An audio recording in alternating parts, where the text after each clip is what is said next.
এর জন্য বই চলে এসছে, আমরা অর্ডার দিয়েছিলাম আর এই যে এখন সকালবেলা দিয়ে গেল। আর অবশ্যই এটা তোমাদের ইনবক্স করে দেখাবো। তো এই যে আমাদের সোনামানি কি এবার বই পড়বে, তাই তো? পড়বে তো? তো পরশুদিন রাতে শ্রেয়ানের জন্য কিছু বোর্ড বই অর্ডার দিয়েছিলাম তো অ্যামাজনে। তারপরে পুরো একদম দুদিনের মধ্যেই চলে আসলো আর একদম খুব সকাল সকাল চলে এসছে। আমরা জাস্ট ঘুম থেকে উঠেছি, উঠে ব্রেকফাস্ট করারও টাইম পাইনি, তার মধ্যেই ডেলিভারি দিতে চলে এসেছে। এগুলো কিন্তু অনেকেই মনে করতে পারে এই বয়স থেকেই বই পড়াবে, ও কি পড়তে পারে?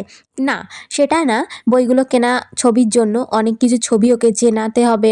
তারপরে একটু মানে চর্চা থাকলে ও পরে বইটাও পড়তে চাইবে। এবার চর্চাটা না থাকলে ও হয়তো পড়তে নাও পারে। এবার বলা যায় না আমার ছেলে কেমন হবে না হবে, তাও আমি চেষ্টা করব ওকে চর্চাতে রাখার।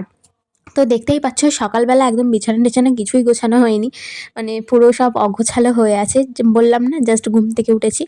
তারপর এই যে আমি শ্রেয়ানবাবুকে সব বইগুলো দেখাচ্ছিলাম, নতুন বই এসছে। আর এই ভিডিওটি ভালো লাগলে অবশ্যই একটি লাইক করে দিও।